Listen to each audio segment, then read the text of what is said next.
From the outside, my life was a beautifully curated photograph. The successful career, the handsome husband, the circle, a smiling friend, a brunch. I had arranged every piece perfectly. But what no one knew, what I barely let myself acknowledge, was that I was living in a house with a locked room. A room deep inside my mind where a terrified little girl was still hiding. I spent every waking moment guarding that door, terrified that if anyone heard her crying, the entire house I'd built would crumble into dust. I was the warden of my own prison, and the sentence was lifelong silence. That feeling of living a double life, of hiding a painful truth beneath a polished surface, is a burden so many women carry in silence. Welcome to Unbroken Women. I'm your host, Susan Bentley, and today we're honored to share the powerful story of Jensen from Boston. Her journey is a profound testament to the courage it takes to unlock the door to our past, not to be trapped by it, but to finally set ourselves free. Chloe, thank you for being here. My life ran on a meticulously crafted schedule. 7 a.m. spin class, 9 a.m. marketing meeting, 6 p.m. dinner with my husband, Mark. Weekends were for farmers markets and get-togethers with friends, where we'd talk about promotions, renovations, and vacation plans. I was known for being organized, reliable, the one who always remembered birthdays and sent thoughtful gifts. I excelled at my job, managing large-scale campaigns with a calm efficiency that people admired. Mark was a good man, kind, steady, and he loved the woman he thought I was. Our life was comfortable, predictable. It was safe. But safety, I was beginning to realize, felt a lot like a cage. I had dreams once, I think. Vague notions of being a writer, of traveling somewhere without an itinerary. But those felt like thoughts from another person's life. My reality was about maintaining the structure. The structure was everything. Because if I just kept moving, kept planning, kept performing the role of the capable, happy woman, I wouldn't have to feel the deep, unsettling emptiness that crept in during the quiet moments, the few seconds after I turned off the light at night, just before sleep took over. It was a void I was constantly, exhaustingly papering over with achievements and obligations. This perfect life came at a cost. The price was genuine connection. I was an expert at superficiality. I could listen intently, ask the right questions, and make people feel heard, but I never, ever revealed anything real about myself. My friendships were a mile wide and an inch deep. Even with Mock, there was a line he could never cross. He'd try to get me to talk about my childhood, and I'd offer up curated, pleasant anecdotes that were technically true, but emotionally hollow. Inside, a constant, low-grade anxiety hummed beneath the surface. It was the fear of being found out, that any day the mask would slip and everyone would see me for what I felt I truly was. Damaged. Broken. An imposter in a life I didn't deserve. This weight made me feel incredibly lonely, even in a crowded room. It was the crushing burden of the unspoken, a secret that had become so much a part of me, I didn't know who I would be without it. The first real crack appeared on a Tuesday night. It was nothing dramatic. Mark and I were watching a movie, and in it, a character had a raw, messy, tearful breakdown in front of a partner who just held her without trying to fix it. He just held her through the storm. And I felt this pang, a deep, aching envy that was so sharp it took my breath away. I looked over at Mark, who was peacefully watching the screen, and I felt a chasm between us that was a universe wide. He was right there, but I had never, not once, allowed myself to be that vulnerable with him. I imagined trying to explain the constant tightness in my chest, the way a slammed door could make me jump out of my skin, the recurring nightmares I dismissed as just stress. The words wouldn't form. They were trapped behind that locked door. For the first time, I didn't just feel lonely. I saw my life for what it was, a performance for an audience of one, myself, and I was starting to forget the lines. A few weeks later, Mark brought down the whole house of cards. We'd had a small, stupid argument about something. I don't even remember what. But my reaction was disproportionate. I became cold, distant, shutting him out completely for 2 days. That evening, he sat me down on the sofa. He looked so earnest, so worried. "Chloe," he said, his voice gentle, "I feel like there's a wall between us. I love you, but I can't seem to get through. I was thinking maybe we could try couples therapy just to learn how to communicate better." His words were meant to build a bridge, but to me, they sounded like a declaration of war. Therapy! A professional, paid to ask questions, to dig, to probe. A stranger who would try to pick the lock on that door. The panic that flooded my system was primal. It was cold, sharp, and utterly terrifying. All the air left the room. My carefully constructed world began to tilt on its axis. "Therapy?" I spat the word out like it was poison. "You think there's something wrong with me? That I'm the problem?" I turned on him. My fear twisted into rage. I accused him of being unhappy, of trying to blame me for his own issues. I said cruel, hurtful things I didn't mean. Anything to push him away from that terrifying subject. I was like a cornered animal, lashing out to protect my wound. He just stared at me, his face a mixture of shock and deep hurt. In that moment, the illusion of our perfect marriage shattered completely. He hadn't just touched a raw nerve. He had put his hand directly on the source of all my pain, and the shock of it nearly broke me. The aftermath was a flurry of frantic damage control. I apologized profusely, blaming my outburst on work stress, on hormones, on anything but the truth. I became the perfect, affectionate wife overnight, hoping my performance could erase his suggestion. "We're fine," I told him, and myself, over and over. All couples have rough patches. We don't need a stranger involved in our marriage. But underneath the frantic reassurances, I was paralyzed by a fear so profound it felt like a physical illness. My heart raced at odd moments. I couldn't sleep. My hands would tremble when I tried to hold my coffee cup. The fear wasn't just about Mark discovering my secret. It was the terror of having to face it myself. That secret had been locked away for a reason. It was ugly, and it was monstrous.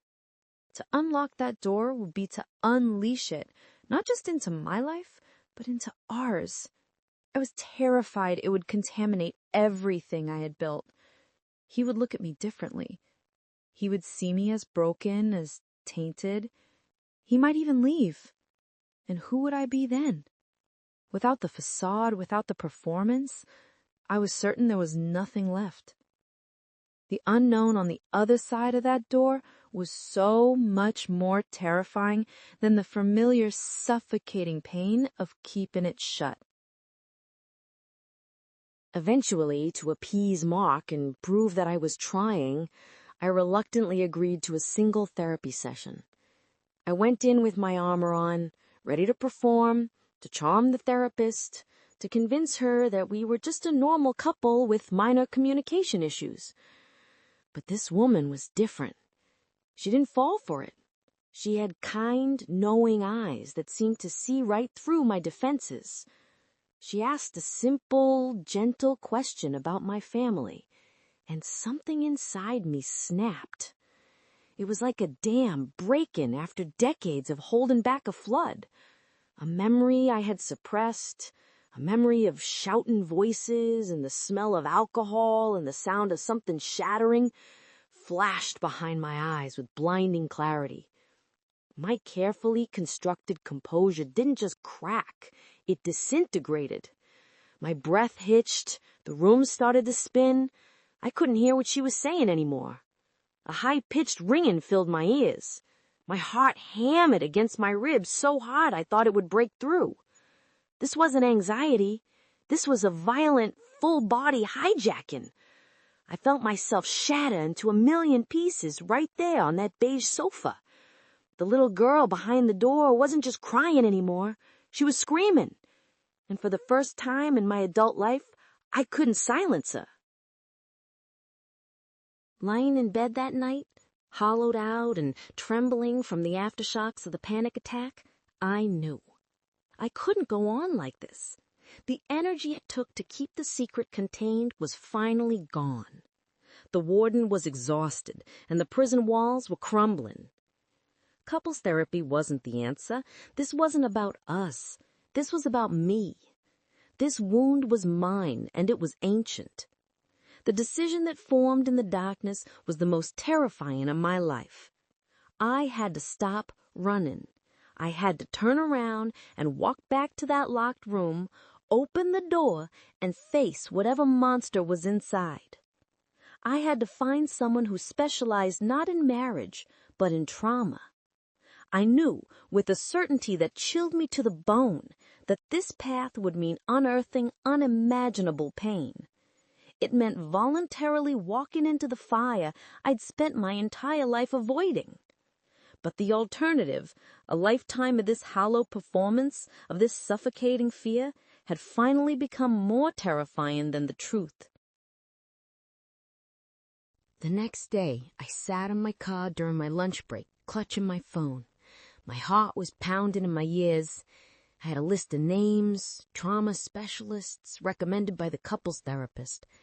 For 20 minutes, I just stared at the screen. Dialing that number felt like jumping off a cliff. It was a tangible, irreversible act. It was admitting for the first time that I was not okay, that I was broken and needed help. My hand was shaking so badly I could barely tap the numbers. I finally pressed the call button, my breath held tight in my chest. A calm, professional voice answered. Dr. Albright's office? I tried to speak, but my throat had closed up. I had to clear it twice before I could choke out the words, I'd like to make an appointment for a new patient. As I gave my name and number, I felt the bizarre, dizzying mix of absolute terror and a tiny, fragile flicker of relief. The jump was over.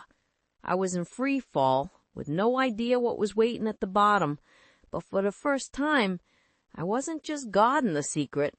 I was taking a step toward facing it. I thought making the decision was the hardest part. I was wrong. The therapy itself was a brutal excavation. It wasn't a gentle conversation. It was emotional surgery without anesthetic. The flashbacks, which had been vague and fleeting before, now came back in vivid, horrifying detail.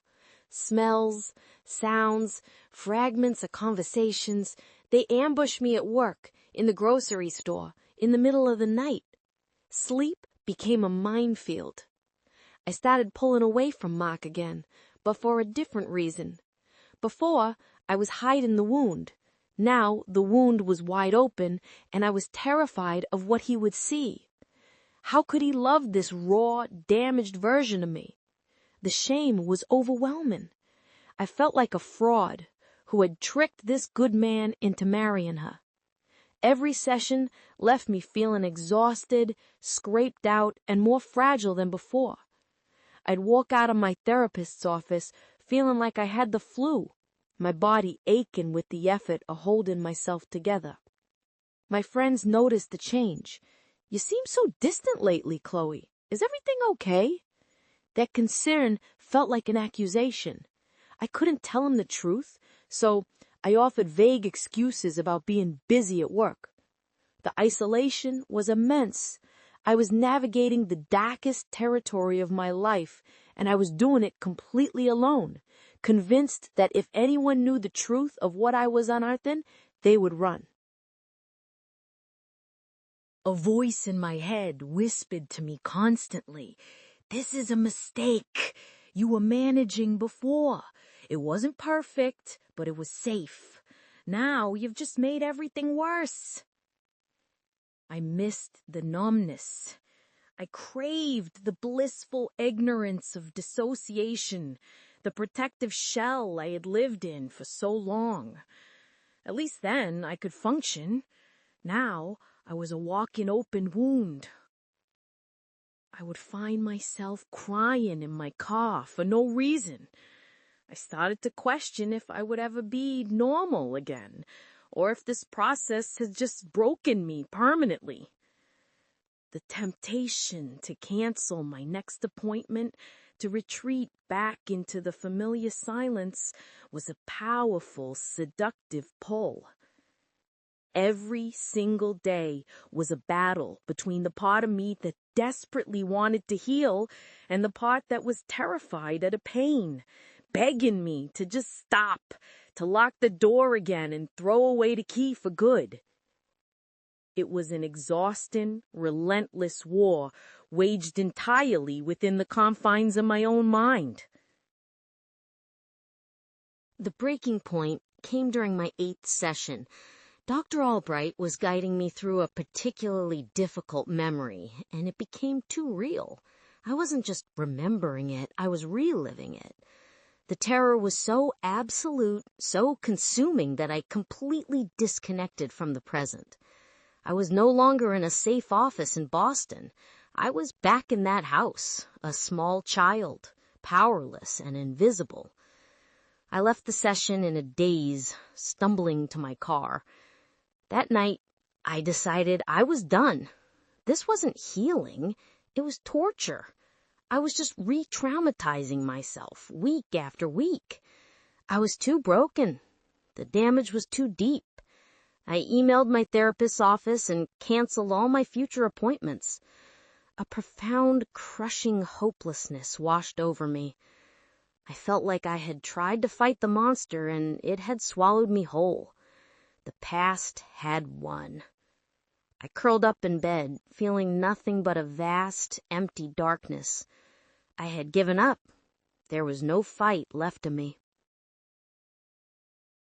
A couple of days later, numbly cleaning out a closet to distract myself, I found an old shoebox filled with childhood things. Tucked at the bottom was a diary from when I was about 10. I opened it, and on the first page, in a child's loopy, earnest cursive, was a letter written to my future self. It was filled with simple dreams, having a dog, living near the ocean, but the last line hit me like a physical blow. It read, "I hope you are happy. I hope you feel safe all the time. Please don't forget about me." I sat there on the floor, the little book in my hands, and I wept. I wasn't just weeping for myself, for my exhaustion and despair. I was weeping for her, the little girl who wrote those words, who was still trapped behind that door, whose only wish was to feel safe. Quitting therapy wasn't just giving up on myself, it was abandoning her all over again. In that moment, something shifted.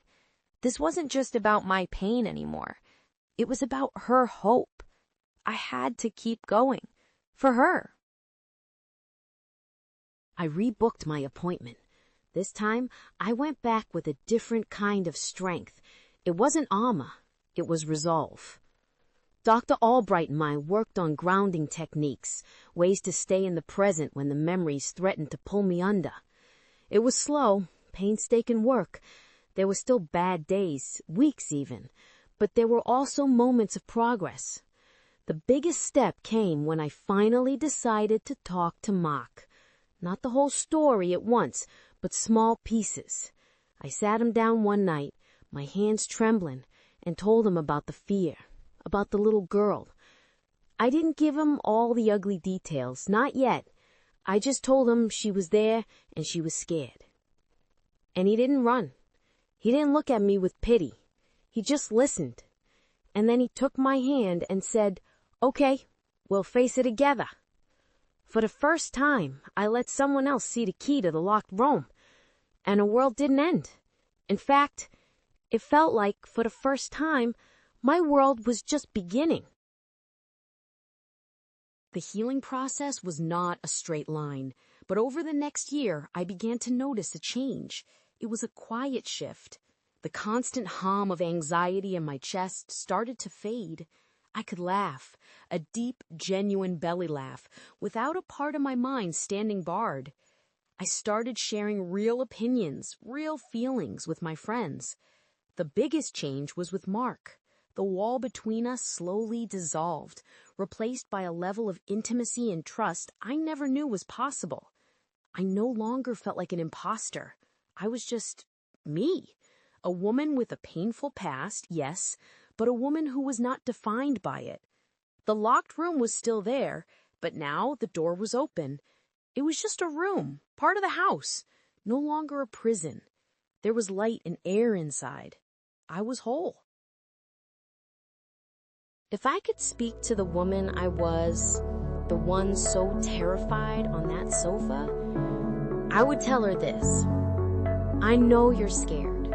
I know you feel alone. But that secret you are carrying, the one you think is your greatest shame, is not a burden. It's a map. It will lead you back to yourself. The path is dark, and it will ask more of you than you think you have to give. But you are stronger than your silence. You are worthy of healing, no matter how deep the wound. Thank you, Chloe, for sharing your incredible journey of courage and healing with us. Your story is a powerful reminder that our deepest wounds do not have to define our future. What part of Chloe's story resonated with you the most? Share your thoughts in the comments below. And if you were moved by her testimony, please like and subscribe to Unbroken Women for more stories of resilience and triumph. Your strength is our story.